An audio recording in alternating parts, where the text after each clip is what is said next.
So ionization energy, let's say we have any atom. Now whatever the amount of energy required to ionize the atom, the word ionize the atom means to remove electron from a given atom. Clear? हमारे पास एक atom है, it should be in gaseous phase. ये भी बताऊंगा क्यों gaseous phase में होना चाहिए. जब ये A+ बनाएगा गैसियस फेज में इलेक्ट्रॉन रिमूव करेगा, सो यहाँ पर जो भी एनर्जी लगेगा that is called ionization energy, उसे हम आयोनाइजेशन एनर्जी कहेंगे. Is that okay? Yes sir. अब डिफाइन करेंगे हम इसको. देखो आयोनाइजेशन एनर्जी बोले और IE1 first ionization energy, both are same. Now if you remove second electron from this gaseous atom, इसे 2+ में कन्वर्ट करोगे, IE2 second ionisation energy. Already एक इलेक्ट्रॉन रिमूव किया है, सेकंड इलेक्ट्रॉन रिमूव कर रहे हैं, जो भी एनर्जी लगेगा IE2 +2 से +3 में जाओगे, IE3 and so on. Clear? Fifth ionization energy क्या होगा? ऑलरेडी 4 इलेक्ट्रॉन रिमूव किए हैं, +4 से +5 पे जा रहे हैं, and we are removing fifth electron. Clear?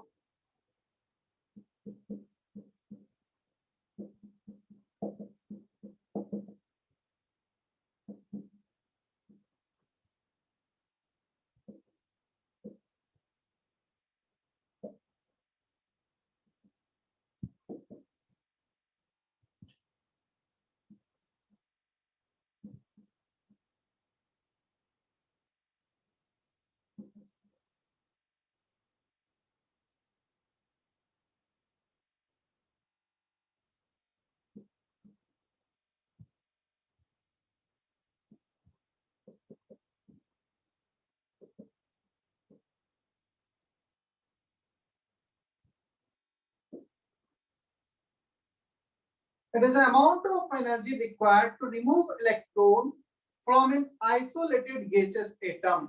Gaseous atom इसलिए mention किया गया है यहाँ पर, so that we don't need to remove any other force of interaction. अब दूसरे force of interaction क्या होंगे? ये एक solid है. solid एक एटम दूसरे एटम से भी कुछ force of attraction होते हैं. हमें सिर्फ वो इंटरेक्शन देखना है जो एक इलेक्ट्रॉन उसी एटम के न्यूक्लियस में. We should not consider any other interaction of electron in nucleus of that particular atom. हमें वो interaction consider नहीं करना है जो एक इलेक्ट्रॉन का दूसरे एटम में दूसरे इलेक्ट्रॉन के कारण. इसलिए हमने isolated single gaseous atom लिया है. Clear? So इसको define इस manner में किया गया है. If you want to remove electron from solid or liquid state, you have to apply somewhat extra amount of energy. क्या इतना क्लियर है क्यों गैसेस मेंशन किया है? क्योंकि सॉलिड में अपने भी फोर्स ऑफ इंटरेक्शन कुछ और होते हैं. सॉलिड एटम के बीच में हमें चाहिए सिर्फ एक इलेक्ट्रॉन उसके न्यूक्लियस के बीच में कितना अट्रैक्शन है उसे रिमूव करना है. Is that okay Shreyas? Arya? Yes sir. Arya? Yes sir.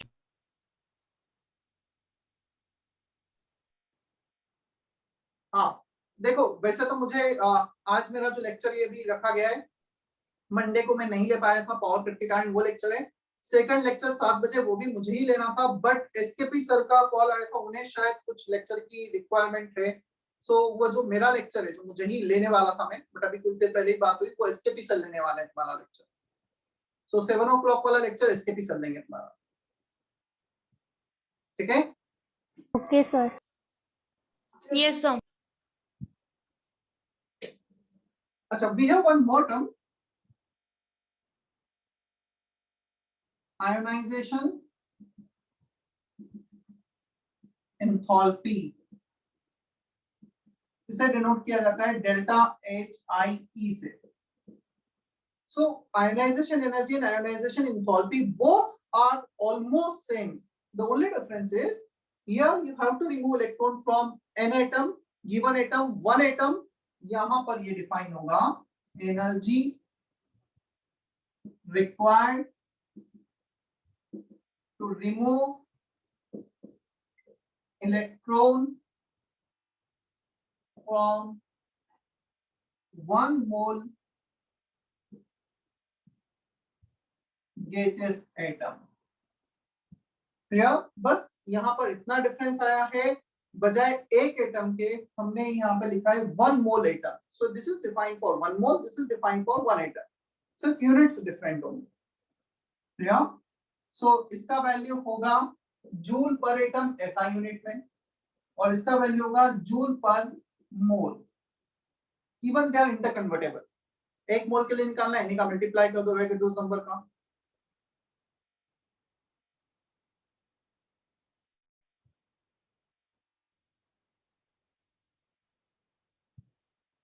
आज हम काफी कुछ क्वेश्चन भी प्रैक्टिस करेंगे, क्योंकि शायद मेरे ग्रुप पे क्वेश्चन अब तक पोस्ट किए भी नहीं है और चैप्टर एंडिंग पे आ गया है। मैं ग्रुप पे क्वेश्चन भी सारे पोस्ट कर दूंगा, और आज हम 15-20 क्वेश्चन क्लास में ही डिस्कस करेंगे।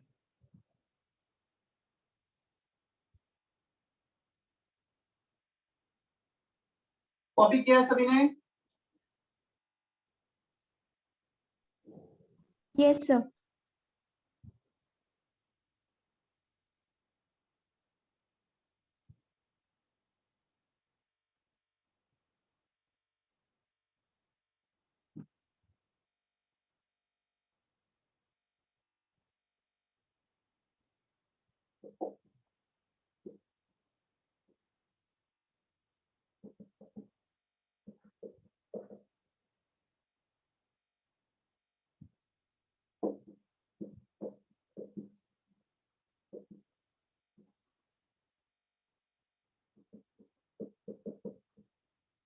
Factors affecting ionization energy.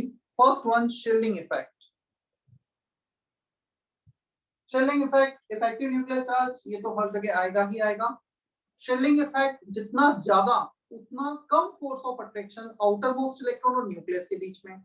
यदि फोर्स ऑफ अट्रैक्शन कम हो जाएगा तो क्या होगा? आयनाइजेशन एनर्जी बढ़ जाएगा।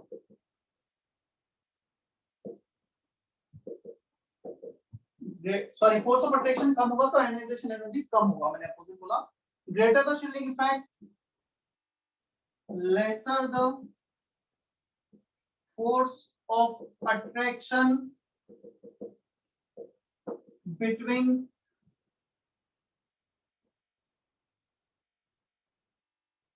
nucleus and outermost electron,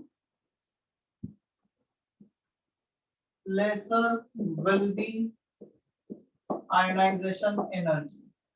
So ionization energy is inversely proportional to shielding effect. जितना ज्यादा shielding effect उतना कम force of attraction, उतना कम ionization energy. Clear? Yes, sir.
Second Z effective, effective nuclear charge.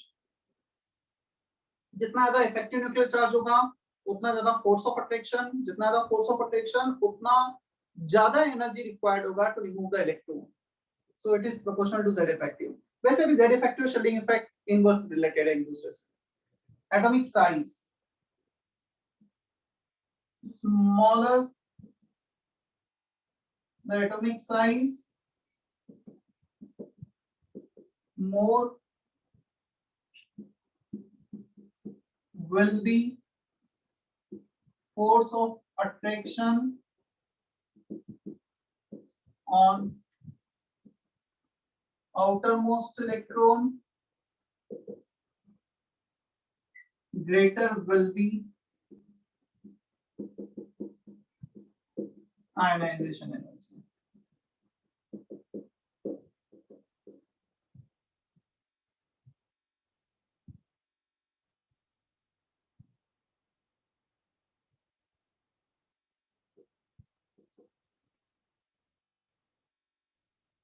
So ionization energy is inversely related to atomic size. जितना ज्यादा atomic size होगा उतना ज्यादा basically उतना लेस अट्रैक्शन होगा,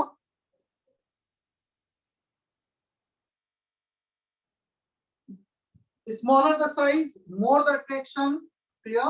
Smaller the size greater the attraction, greater will be ionization energy. So inverse related, ये small है तो ionization energy ज्यादा है।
देखो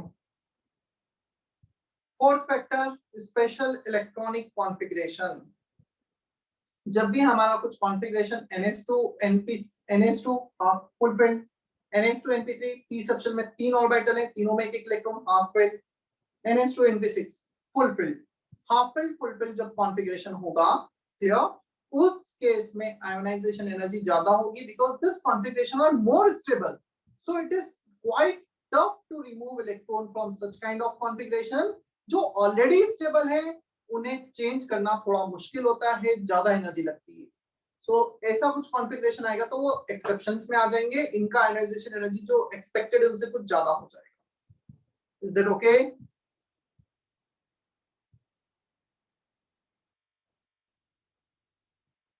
क्या इतना क्लियर है?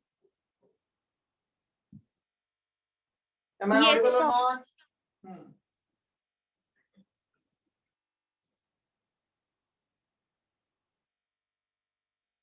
अनिश पाटिल समझ में आ रहा है? लरण्या, Mridula? Yes, sir. Yes, sir. Yes, sir.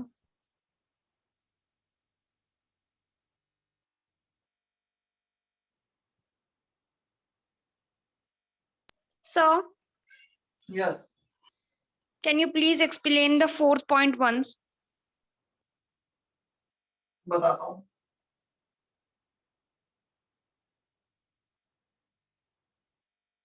Basically fourth point में ये मैं एक एग्जांपल ही लेता हूँ कि एक जनरल ट्रेंड देता हूँ, उसमें और अच्छे से बता पाऊंगा, ठीक है?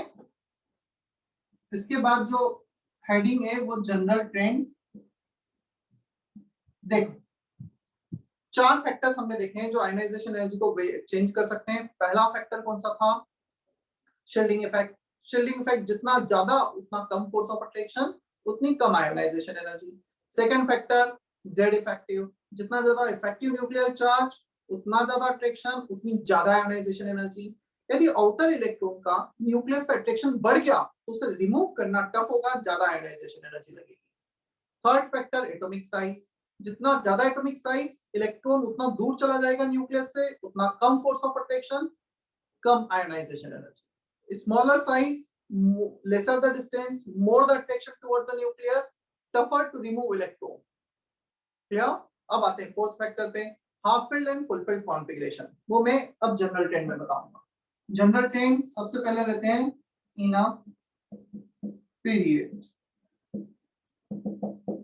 on moving left to right, atomic size decreases। Left to right atomic size decrease होगा, हमने एटॉमिक रेडियस में देखा है, तुम देख सकते हो general trend. Clear? Z effective increases. So atomic size कम हुआ मतलब आयनाइजेशन एनर्जी बढ़ गया, जेड इफेक्टिव बढ़ना मतलब फर्दर आयनाइजेशन एनर्जी बढ़ना है। तो दोनों ही फैक्टर आयनाइजेशन एनर्जी को बढ़ा है, हेंस आयनाइजेशन एनर्जी इंक्रीजेस। चलो कुछ एग्जांपल्स लिखते हैं अब हम।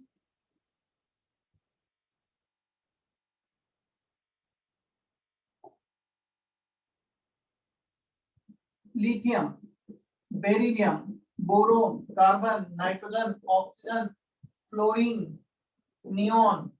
सो एक्सपेक्टेड था आयनाइजेशन एनर्जी इंक्रीज होगा। क्या ये एक्सपेक्टेड है? हमें ऐसा कुछ ऑर्डर होना चाहिए। Is that okay? Yes, sir. Yes, sir. But यहाँ पे एक्सेप्शन आ जाता है बेरिलियम एंड नाइट्रोजन, ये दो एक्सेप्शन आ जाते हैं। Exception exception. बेरिलियम का हम जब कॉन्फ़िगरेशन लिखेंगे 1s2 2s2 बस 4 इलेक्ट्रॉन 1s2 2s2। नाइट्रोजन का जब लिखोगे 1s2 2s2 2p3। पता है एस सबशेल में सिर्फ एक ऑर्बिटल होता है, 2 इलेक्ट्रॉन, सो फुलफिल्ड है। पी सबशेल में 3 ऑर्बिटल है, 3 इलेक्ट्रॉन, सभी में एक एक इलेक्ट्रॉन चला जाएगा, सो हाफ फिल्ड है। So half filled and full field ज्यादा सिमेट्रिक कॉन्फ़िगरेशन है। हमारे पास 3 रूम है, तीनों रूम में एक एक स्टूडेंट है, सो सिमेट्रिकल कॉन्फ़िगरेशन हो गया। जहां सिमेट्रिकल कॉन्फ़िगरेशन हो गया उसे चेंज करना ज्यादा टफ होता है, वो इजीली चेंज नहीं होता है। सो एक्सपेक्टेड था नाइट्रोजन से ऑक्सीजन पे जाएंगे बढ़ेगा, बट इसका ज्यादा होता है ऑक्सीजन से, because of this half filled configuration, because of this full field configuration. क्या अभी समझ में आया है 4 पॉइंट? Yes, sir. अब नियॉन का भी फुल फिल्ड है, तो ये तो ज्यादा वैसे भी होना चाहिए था और होता भी है। हाँ ये बोल सकते हैं नियॉन का जितना एक्सपेक्टेड होता है ना, जैसे जो ट्रेंड है बढ़ने का, नियॉन में बहुत ज्यादा बढ़ जाता है। क्यों? क्योंकि फुल फिल्ड कॉन्फ़िगरेशन।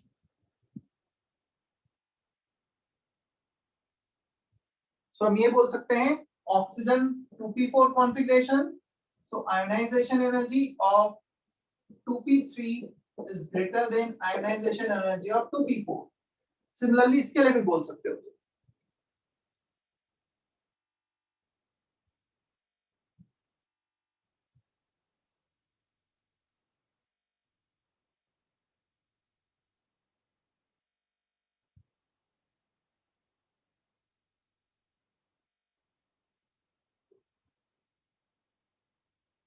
कॉपी कर लिया है क्या सभी ने? Yes, sir. Yes, sir.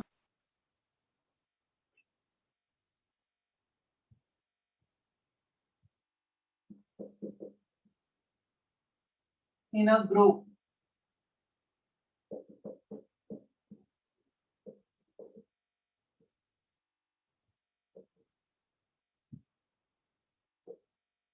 on moving down the group, यदि हम डाउन द ग्रुप मूव करेंगे तो क्या होगा?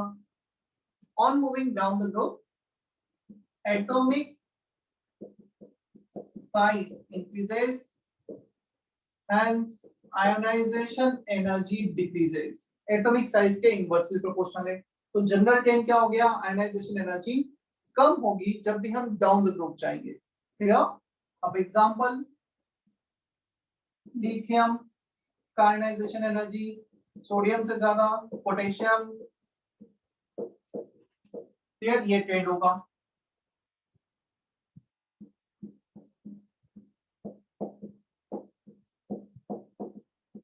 ये जनरल ट्रेंड होगा। Definitely we can have some exception to this. अब मैं एक एक्सेप्शन वाला केस भी लिख देता हूं।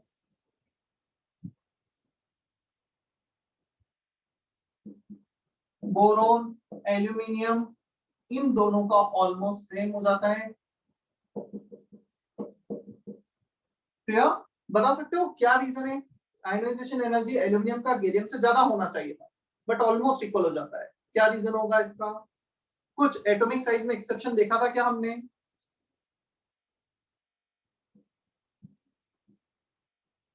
बोलो कोई भी।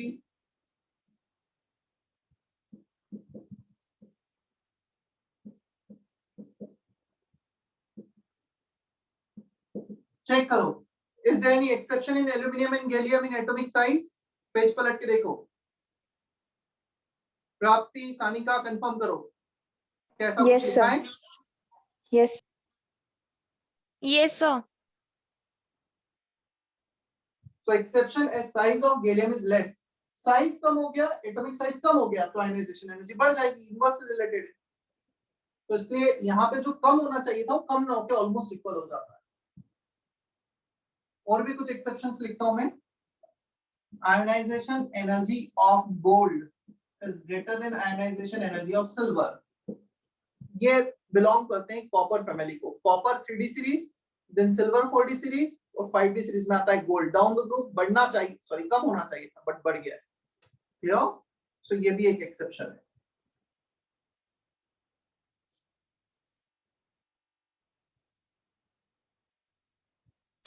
Sir, yes. sir ऐसे और भी exceptions होते हैं क्या? हाँ, और भी एक्सेप्शन होते हैं जो वेल नोन एक्सेप्शन है, वो मैंने लिखाए हैं, और जैसे से हम कुछ क्वेश्चंस भी करेंगे, कुछ आएगा तो मैं बताते चले जाऊंगा। Okay, Clear? sir. Yes.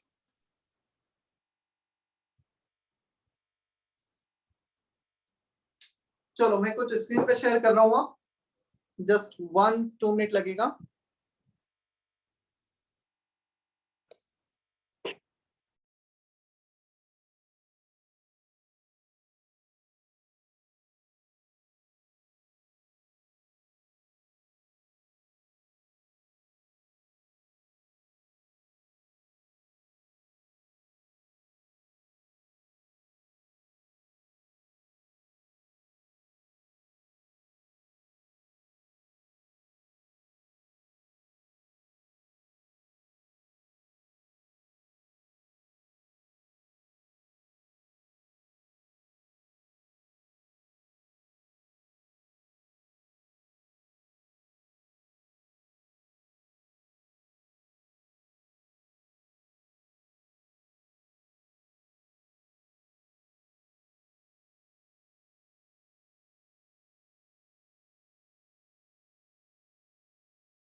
Am I audible properly?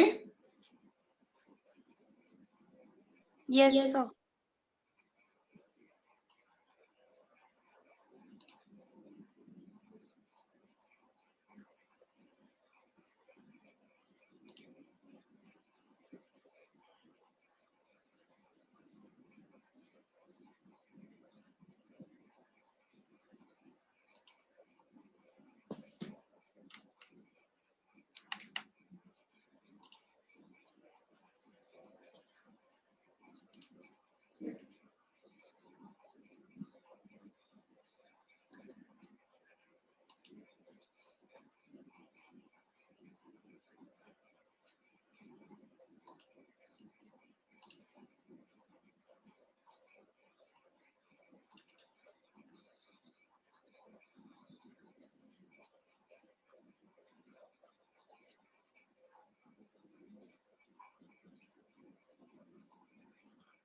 The screen is visible or not? Yes, sir. Visible, sir. Okay. So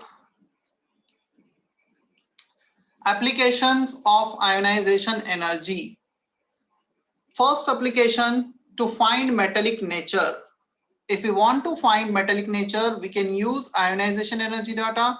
कैसे हम यूज करेंगे मेटेलिक नेचर को फाइंड करने के लिए? Metallic nature is inversely proportional to ionization energy. Metallic nature means tendency to lose electron, जिसमें electron loosely bounded है, वो इलेक्ट्रॉन को इजीली लूज कर सकते हैं, उसे बोला जाएगा मेटल्स. सो जितना कम आयोनाइजेशन एनर्जी उतना ज्यादा metallic nature. Is that okay? So metallic nature ज्यादा कब होगा? जब आयोनाइजेशन एनर्जी कम होगा. so, जैसे हम बात करें ग्रुप 1 ग्रुप 2 की, जनरल ट्रेंड हमने देखा down the group ionization energy decreases, तो metallic nature down the group बढ़ेगा. इतना समझ में आता है हमें? Yes, sir. लिखो first point, metallic nature if it is proportional to 1/IE, और उसके बाद लिखना है lesser the ionization energy, greater the metallic nature.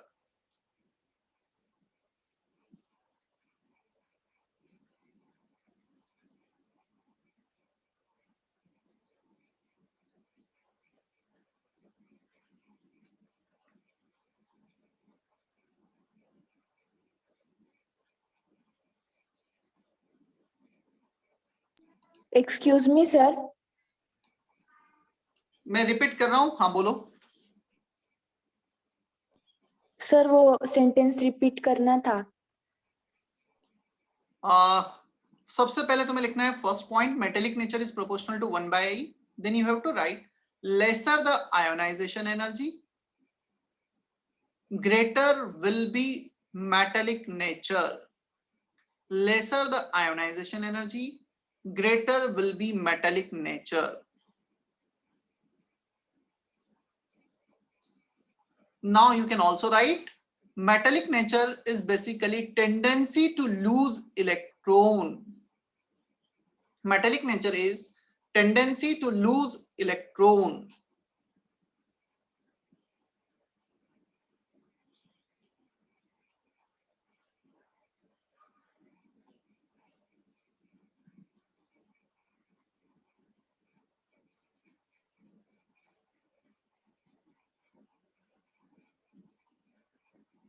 अभी क्लियर है? चले हम सेकंड पॉइंट पर. Excuse me, sir. Yes Vidhi. Sir, is there any metal which gain electrons? Basically metal can gain electron, but we can say the tendency to lose electron is more dominating than tendency to accept electron. So if you say if any system, any substance is gaining electron, then it will not, and it will not lose electron, then it will not be defined as metal. फिर उसे metal ही नहीं कहेंगे. Metal को define इस वे में किया गया है जो इलेक्ट्रॉन लूज करता है. Okay, sir. Second application, stronger reducing agent. Reducing agent कोई बताएगा क्या होता है रेड्यूसिंग एजेंट? एनीवन कुछ सुना है पहले कभी 10th तक ये? Yes, sir. सुना है. क्या होता है, डिफाइन करो.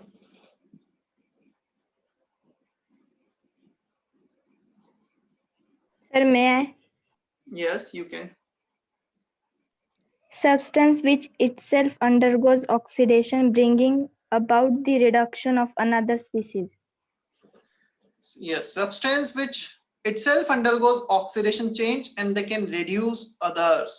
वो होते हैं reducing agent, reducing nature के. क्लियर? चलो मैं इसका डेफिनेशन लिखता हूँ, कॉपी करना, मैं चैट बॉक्स में लिख रहा हूँ उसका डेफिनेशन reducing agent का. Substance which can reduce others and themselves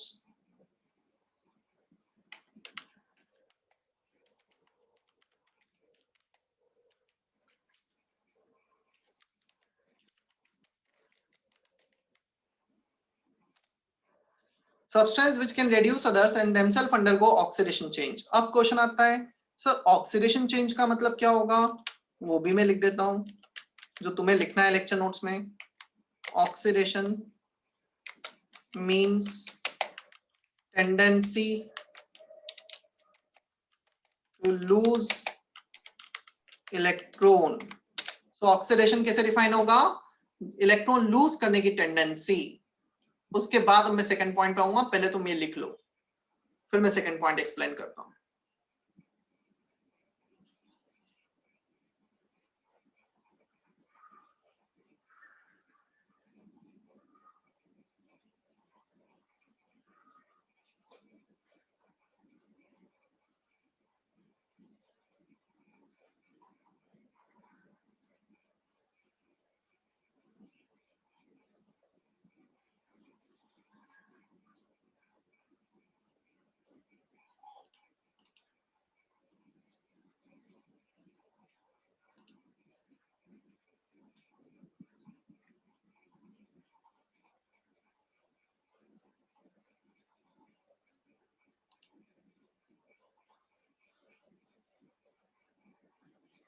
चलो अब रिड्यूसिंग एजेंट जो खुद ऑक्सीडाइज होंगे. The substance which can easily loose electron that will be stronger reducing agent. वो सब्सटेंस जो इजीली इलेक्ट्रॉन लूज करेंगे.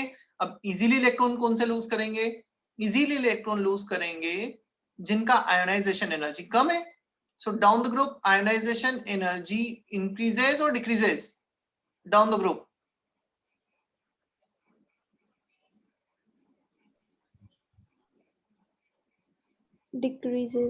decreases. तो इसके अकॉर्डिंग सीजियम का आयोनाइजेशन एनर्जी ग्रुप 1 में सबसे कम होगा. यदि हम लास्ट रेडियोएक्टिव सब्सटेंस को एलिमिनेट कर दें तो सीजियम सबसे नीचे आएगा. इसका आयोनाइजेशन एनर्जी सबसे कम, सबसे स्ट्रॉन्ग रिड्यूसिंग नेचर का होगा, होता भी है. It is better reducing agent. Reducing nature both are same.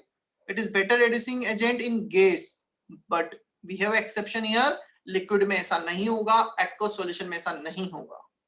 Clear.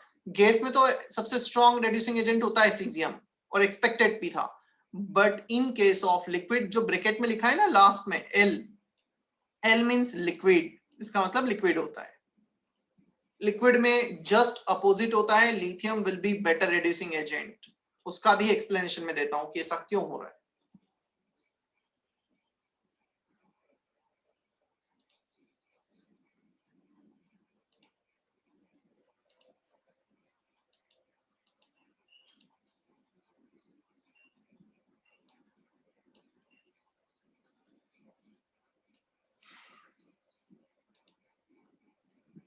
Copy किया है क्या सभी ने उतना? कहां तक कॉपी करना है तुम्हें? यहां तक.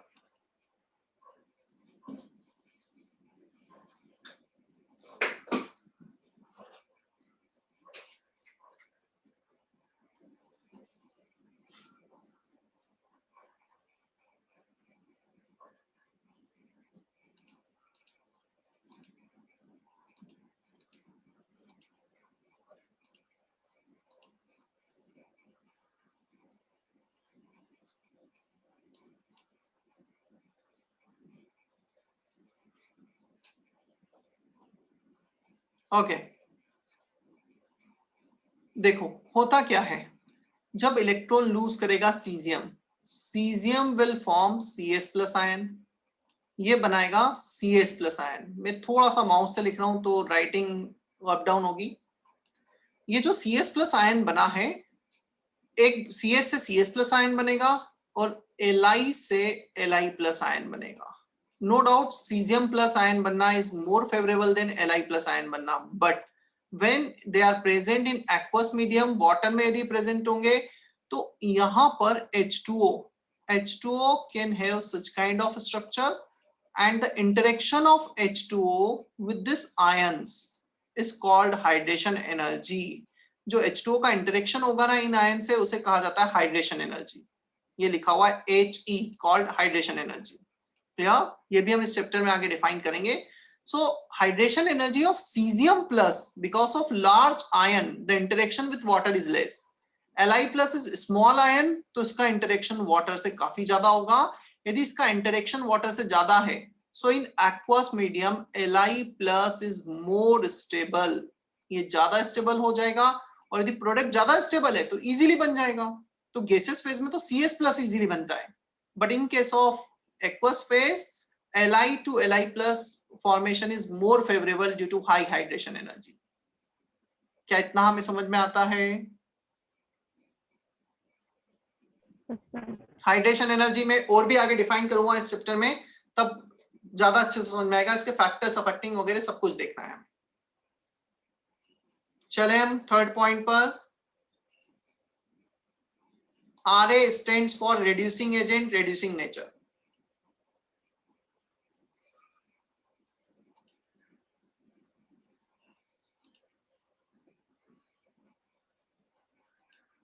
Third point, basic nature of oxide.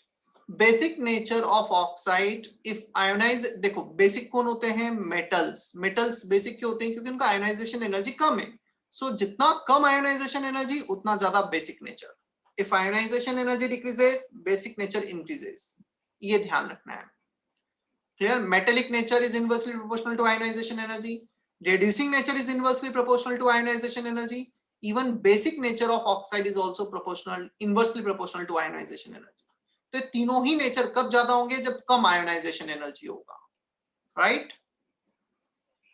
Next आता है fourth one, stability of oxidation state. अब ये कैसे डिसाइड करेंगे? देखना, अच्छा कॉन्सेप्ट है। चलो एक काम करो, पहले तुम पूरा लिख लो, यहां तक, इस पॉइंट तक पूरा लिखो, फिर मैं एक्सप्लेन करता हूं वो कॉन्सेप्ट जितना तुम्हें स्क्रीन पे दिख रहा है। So, yes, what is written after basic nature in third point? Basic nature of oxide, ये वर्ड ऑक्साइड लिखा है, clear? No, sir. The downside basic nature. It is written below the outside. Ionization energy decreases, then basic nature increases. ये increases का sign है ना, जो ये word है ना, मतलब ये जो दिख रहा है वो अप एरो है। अप एरो मतलब increases, down arrow means decreases. Okay, Clear? sir. Yes.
हो गया क्या कॉपी?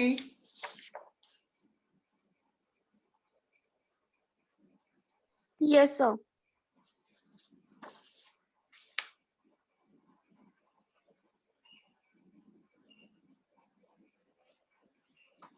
देखो, fourth point, stability of oxidation state.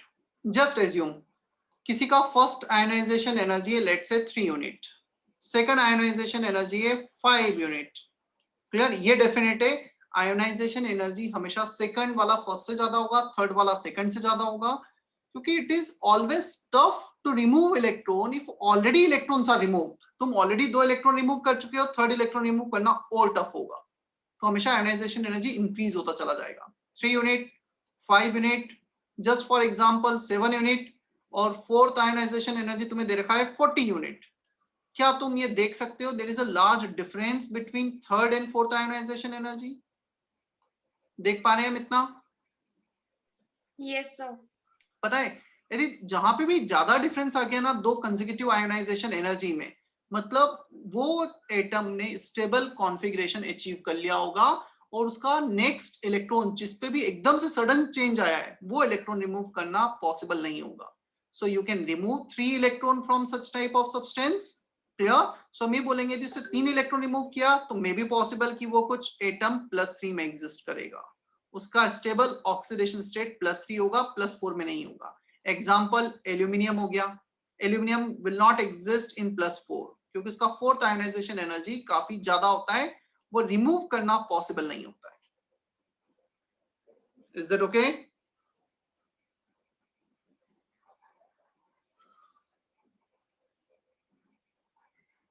So stability of oxidation state, if difference is less than 13 electron volt, एक rough idea, then next is possible, ये यहाँ पे ये वाला नेक्स्ट एक्स्ट्रा आ गया है, next is possible otherwise will not. मैं इसको सेंटेंस लिखाता हूं, यहाँ पे अच्छे से नहीं लिखा, थोड़ा सा और एडिट करो इसमें। लिखा हूं मैं, लिख रहे हो फोर्थ पॉइंट में?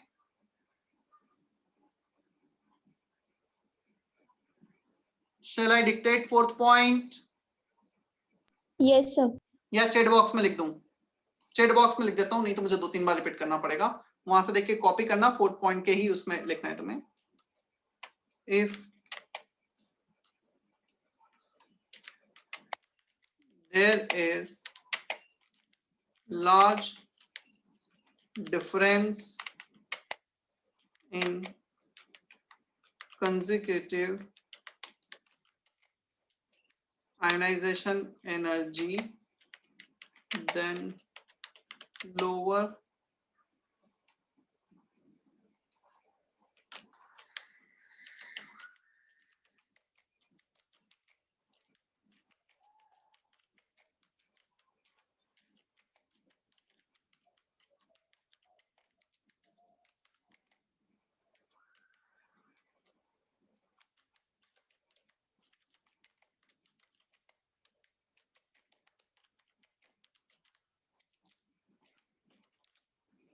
if there is a large difference in consecutive ionization energy, जैसे यहाँ पे इस एग्जांपल में थर्ड और फोर्थ के बीच में, then lower oxidation state is more stable, मतलब +3 is more stable for this example, otherwise higher oxidation state is more stable। तो जब तक दो consecutive ionization energy में ज्यादा डिफरेंस नहीं आएगा हम हायर पे जाते चले जाएंगे।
हो गया है क्या copy? Yes, sir.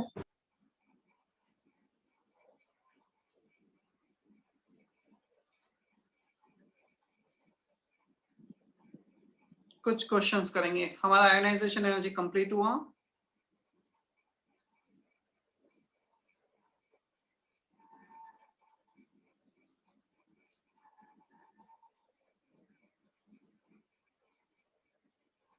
I am also sharing its exercise 1 on your group for the homework, मतलब जो भी इसमें से आगे देने वाला हूं, और वही वापस स्क्रीन पे भी शेयर करता हूं। कुछ क्वेश्चंस प्रैक्टिस करते हैं।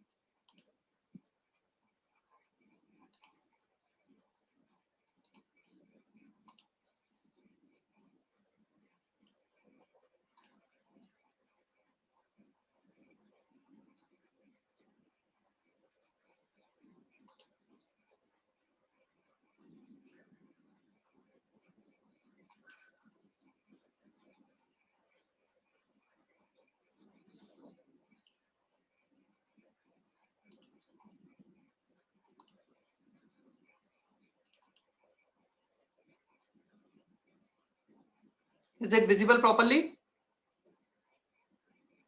Yes, sir.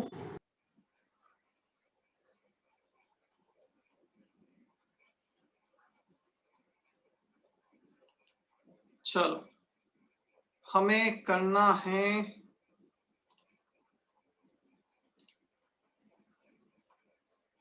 पहले हम आज जो हमने किया है वो पहले देखते हैं। कुछ आयनाइजेशन एनर्जी के क्वेश्चंस करते हैं।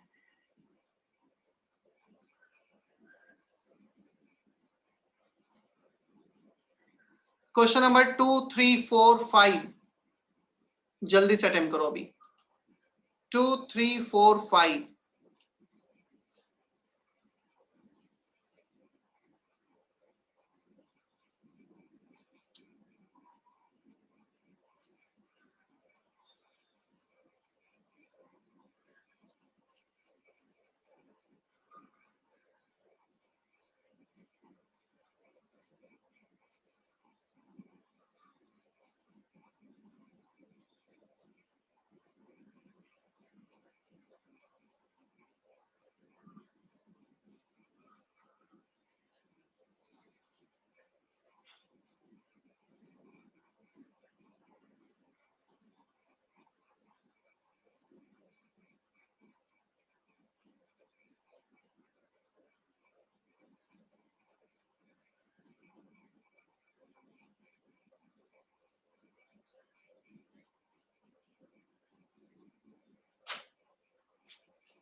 चलो डिस्कस करें। Yes, sir.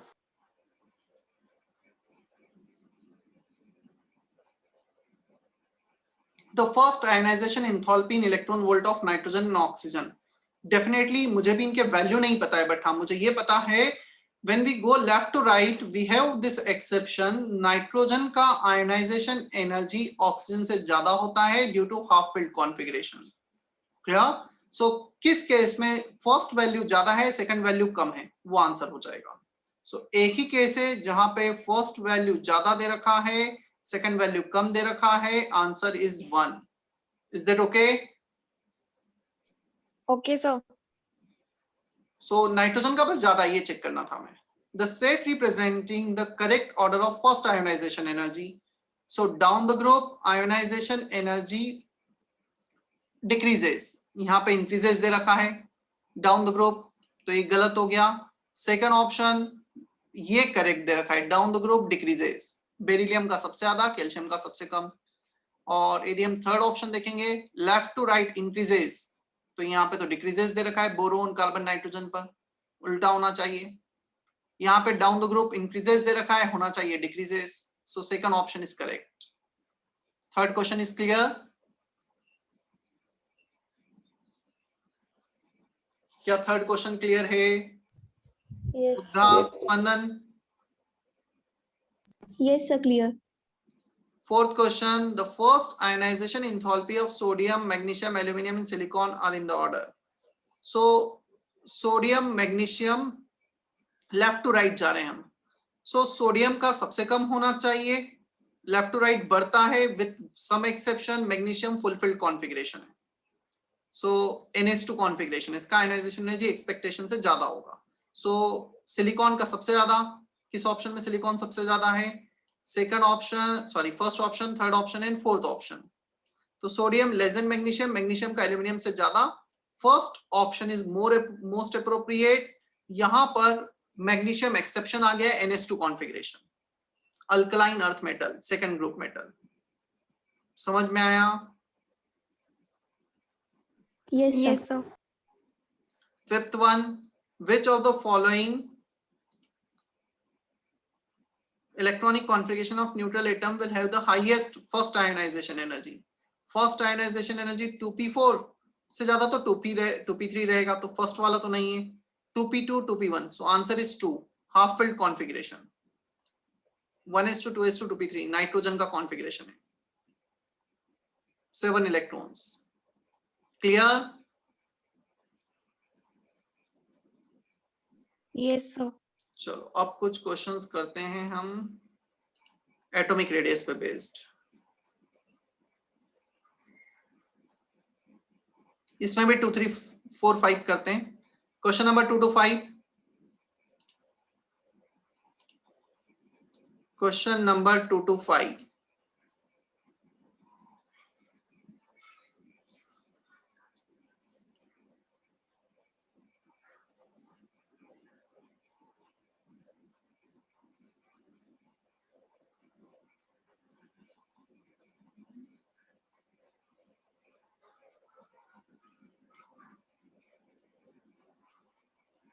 होमवर्क में सेक्शन डी तक है, section A, section B, section C and section D, first 4 sections, और यू हैव इनफ टाइम। अब मेरा लेक्चर नेक्स्ट वीक, तुम्हारे छुट्टी है उसके भी बाद में होगा, सो काफी टाइम है तुम्हारे पास होमवर्क करने के लिए, ठीक है?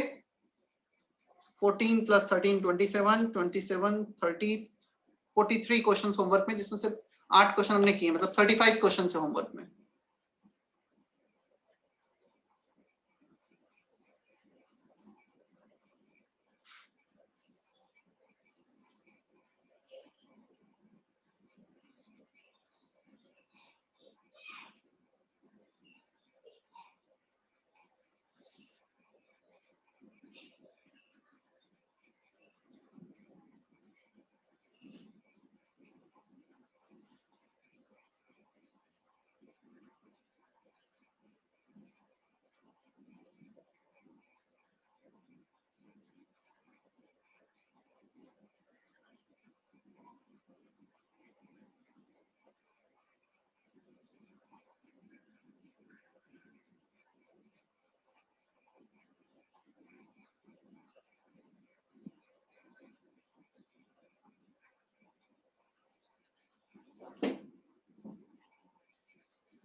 डिस्कस करें?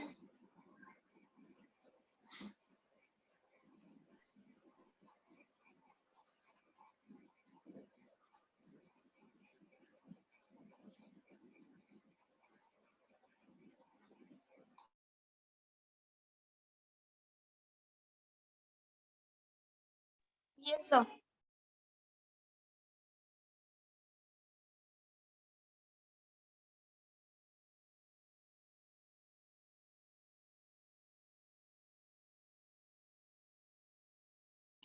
Second question, the atom larger in size as compared to oxygen. So neon, क्योंकि इसके लिए वंडर वॉल रेडियस डिफाइन होगा, right? Which of the following has the largest ionic radius? Largest ionic radius, इसमें Na plus Cs plus, answer is Cs plus. Down the group ion atomic size increases. Clear? सबसे नीचे जाकर हमारा caesium आएगा, सो सारे ही ion से caesium plus का ionic radius सबसे ज्यादा. Is that okay? Second and third question. Yes, sir. तो हमें पीरियोडिक टेबल पता होना चाहिए किसकी रिलेटिव पोजीशन कहां पर है, नहीं तो हमें क्वेश्चन ही नहीं समझ में आएगा कि क्यों फ्रेम किया है. Which one of the following is the smallest in size? चलो, क्या सभी में 10 इलेक्ट्रॉन्स है? इनमें आइसो इलेक्ट्रॉनिक सीरीज है क्या? Yes, sir. अब Yes, sir. in case of ionized isoelectronic series, greater the number of proton, more the attraction on the outer electron, lesser the size. सबसे ज्यादा प्रोटॉन्स Na+ पर हैं, तो सबसे कम साइज होगा Na+ का. क्लियर? सो यहां पर Na+ का साइज सबसे कम और सबसे बड़ा साइज होगा नाइट्राइड आयन का, क्योंकि यहाँ पे फोर्स ऑफ अट्रैक्शन मिनिमम होगा, मिनिमम नंबर ऑफ प्रोटॉन से. इलेक्ट्रॉन तो सब में सेम है, सो आंसर हो गया Na+. Clear? Yes, sir. Fifth question, which is the smallest size? Same logic, ये तो वही क्वेश्चन हो गया ऑलमोस्ट, तो इसमें भी आंसर Na+ हो जाएगा. क्लियर? आइसो इलेक्ट्रॉनिक है ये भी. और लार्जेस्ट पूछते तो हम नियोन को रिपोर्ट कर देते लार्जेस्ट में.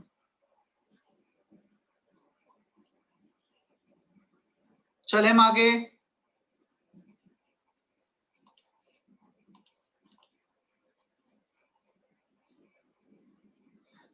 चलो कुछ क्वेश्चन जनरल उसके कर लेते हैं हम. Question number 6, 7, 8. Question number 6, 7, 8 general properties of periodic table, मतलब general periodic table, general configuration, position उन पे बेस्ड है.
Sixth question, which of the following groups of transition metals is called coinage metal? कौन बताएगा coinage metal किसे कहते हैं? जिनसे कॉइन्स बनते हैं, सिल्वर कॉइन, गोल्ड कॉइन, सुना है? Yes, sir. So answer is 1. In metals को कॉइनेज मेटल कहते हैं. और पीरियोडिक टेबल में कहां पर होते हैं? ये होते हैं डी ब्लॉक एलिमेंट्स में. मैं एक बार पीरियोडिक टेबल भी तुम्हें बताता हूं तो थोड़ा सा रिलेट कर पाएंगे हम.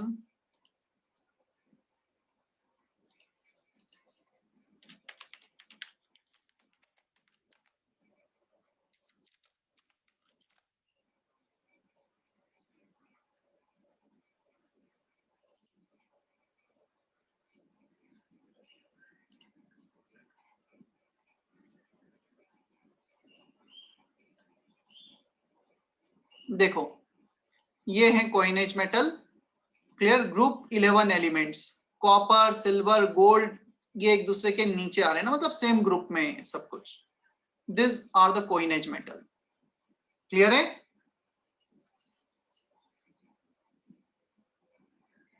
बोलो यस नो।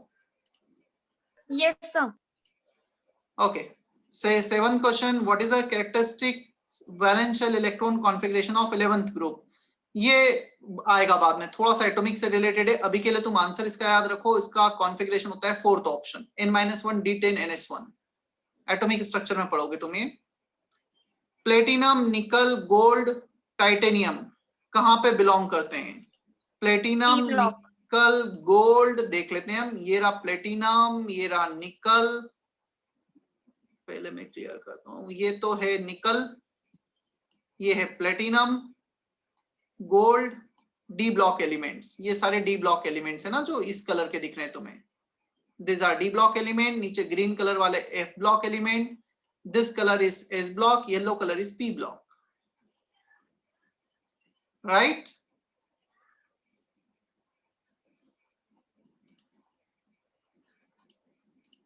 चलो, कोई डाउट यहां तक?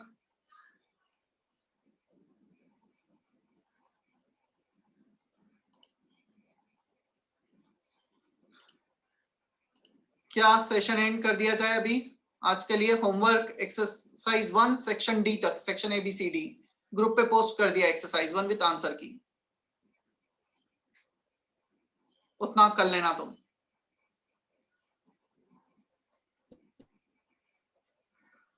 सेशन एंड कर दूं मैं?